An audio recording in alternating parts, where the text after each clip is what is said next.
Hi, my name is Maria Julieta Ruselli. That's my original name. Everybody calls me Juliet or Julieta. I'm originally from Argentina, Buenos Aires, which is like New York, but poorer or different, but it's a big, big, big, beautiful city. And I am a singer for 30 years. I worked professionally in the business,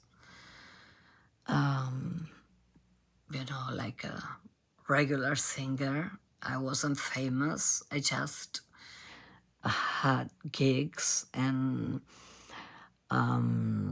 colleagues and musicians, friends, which called me for a gig. Are you available this weekend? Can you do a show this Saturday? I'm gonna pay you this. I'm gonna pay you that. I have regular shows like restaurants, and I never stopped working because I am very good. Well, I used to be a good singer, a great singer, and good taste of music and listening to people what they needed. They needed something different that I was doing, and I changed it because I love music and I love everything. So if I had that to please them and to make them feel happy, I would do it. So versatile musician, a singer. I play the guitar, but well, I started young. I started to sing professionally at age of 15 years old, and I won several festivals and competitions in my country. And I went to France once. I won a winter trip to Paris, and well, I think I was successful. I wasn't famous. I didn't have a lot of money. I made the just, the exact money to survive. And I was happy. I was super happy. I had Facebook, I had Instagram, I had all the media, whatever a person can have. And I always used to post how happy I am for doing what I love, which wasn't a job, a work for me. It was a pleasure. It was relaxing. After all the working day in the house with my son and everything, going to work was not going to work, was going to enjoy and relax and have a great time with the people that really loved what I was doing. I made several friends and families and people who really appreciated what I was doing. And I had like a good life, could rent a place, a beautiful place on the beach for less money than anyone because of my good job and my compassion. I'm a very compassionate person. I'm a very caring of the public, of the audience, of the people, that if you go to a place and you don't like what you're hearing and you want something else, I change it for you, because I love everything and I love you to be happy, not to be in a place that you don't enjoy what they're playing or what they're saying.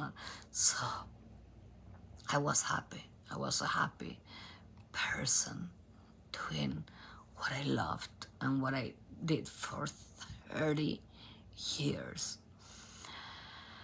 I moved to this country because I could sing more. I was working in my country, but Argentina and South America and Central America, it's a different thing. And at that time, I was the collapse of the economic and the financial thing in Argentina. So I was singing maybe once a month, and it wasn't enough for my soul, for me, for my family, for making money, and etc. So I decided to come back to the United States. I was living here before and I used to work a lot. So I said, okay, I know that I can sing anywhere. Singing music is an international language, so I can go to China, I can go to anywhere, and I can have a job. I could. So I have friends over here in Miami, and I came back.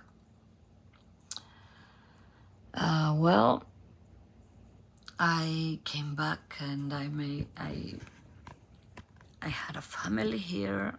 My son was born, and I was doing whatever I loved, which was singing. I did it for. I came back the second time in 2002, and in 2015, I started to lose power on my voice, and no projection, no power, no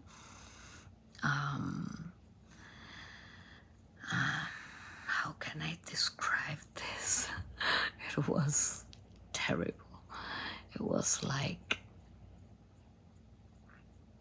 my brain was about to explode every time I sang a song. And low season, busy season, any season, I was working because I was good. I cannot say that I was the best, but in my head, I think I was the best. But because I knew what I was doing, and I was seeing that people were happy, so I thought, I'm the best. And I worked with a lot of people. I wasn't the best, but I felt that. And I started to lose my power, my voice, my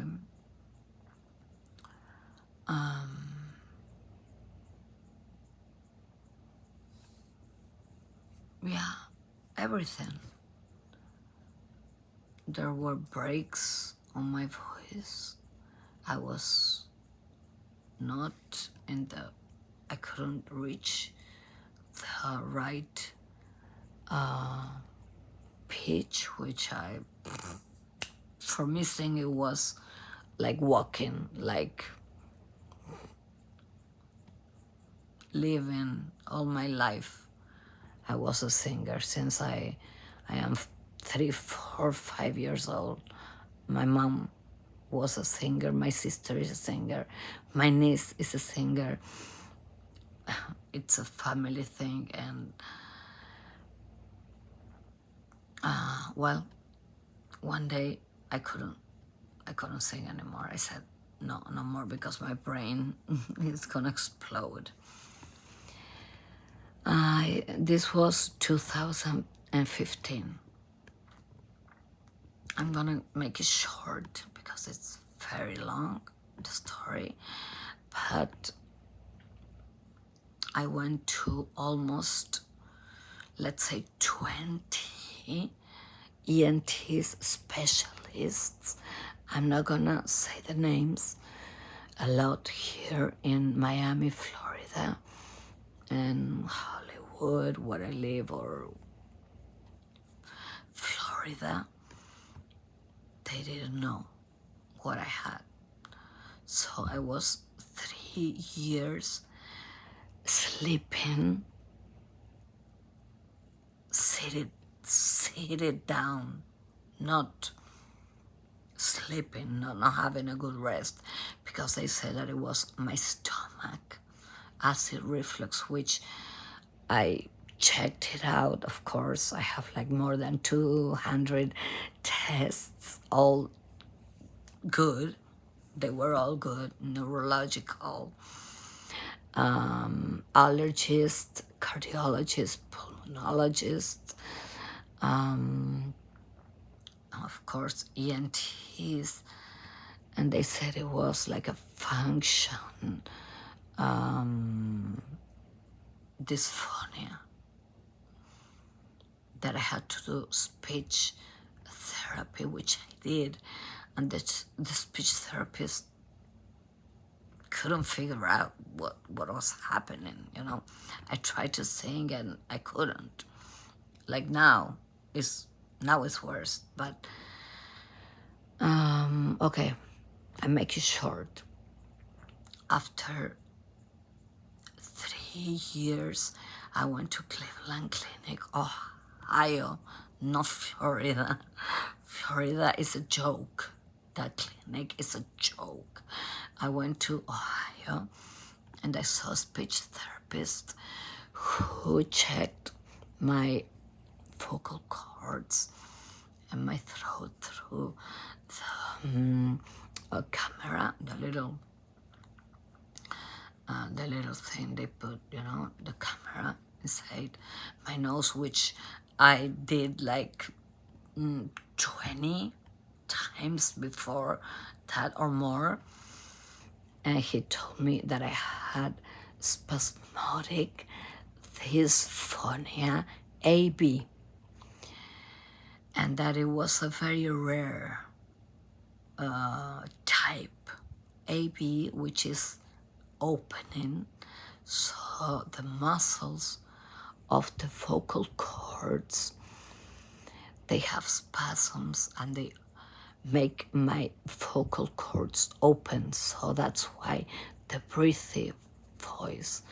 It's very common, the spasmodic dysphonia, AD, which is adductor, which is that the vocal cords, they go together, they do this, and the voice is like this, but my voice is like this because they open and air goes inside, in the middle, air. So I would like to help people that have this condition and they don't know what they have.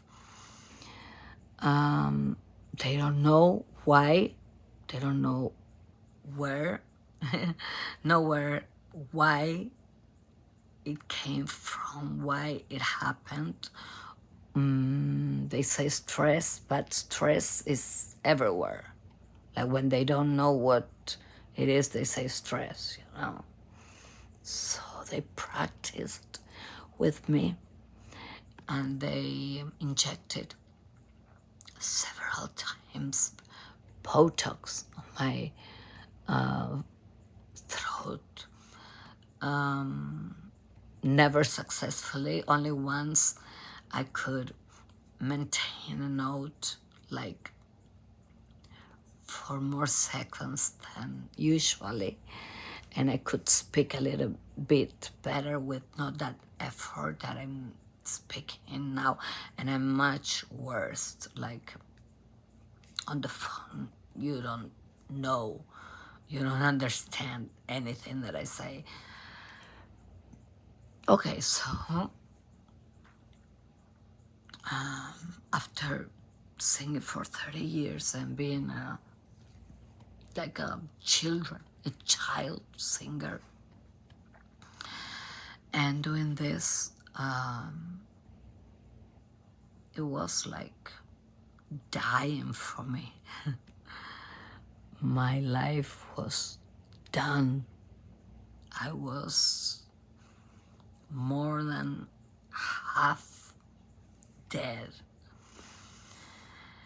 Depression, anxiety. I was like once a week to the emergency room at the hospital because I was like thinking, oh, what did I do? What did I do? It was this, it was that. So anxiety and depression, and trying to not show it to my son especially, because he was growing up and he knew me a singer. He was, that was my job, and then I had to stop singing and start doing things that I never did in my life, and that they are okay. They're jobs, but I wasn't used to, and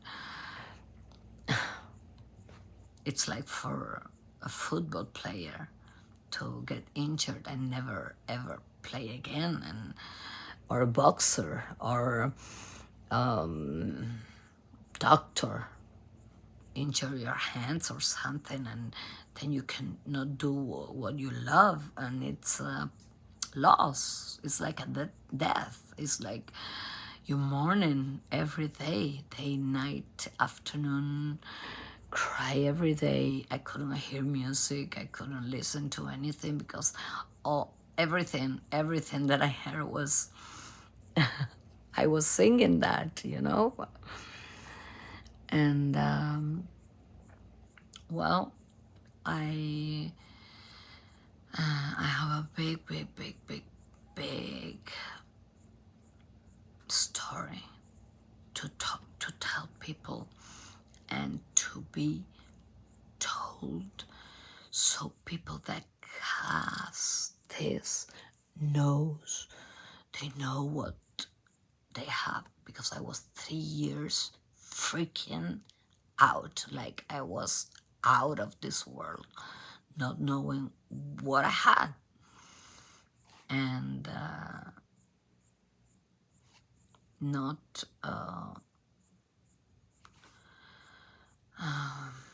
can I couldn't do what I really was meant to do in my life. So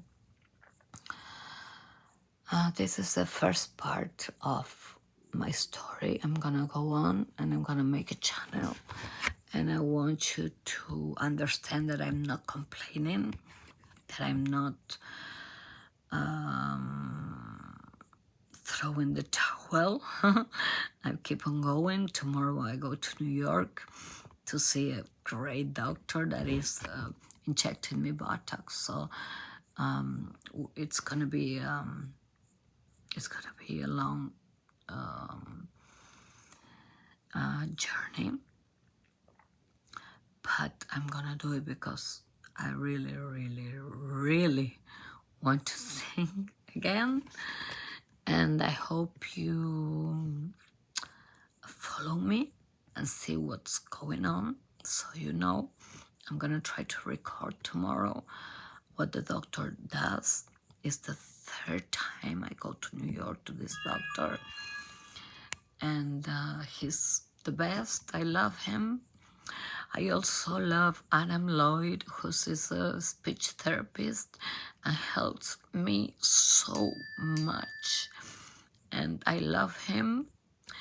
And he put up with my anger and my frustration and everything that I still feel, but I try not to feel it no more. But Adam, you helped me a lot. And he's a great speech therapist and a great human being. And Dr. Pittman also, he's the one that is treating me in New York. So let's go. Wish me luck. I'm Juliet, and I love you all. I hope I get better, and I hope you follow me.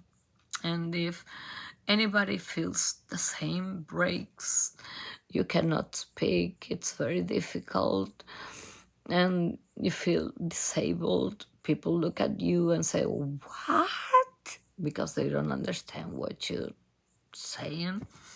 Don't feel bad, okay? Don't feel bad. It's gonna be a cure, and I'm sure with all our strength together, and if the community of spasmodic dysphonia could be a bit larger and bigger to explain people what's going on, I guess, and I know there's a lot of people over there that they don't know what they have, and they have this.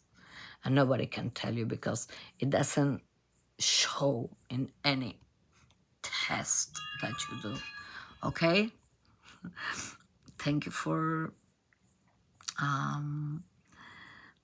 thank you.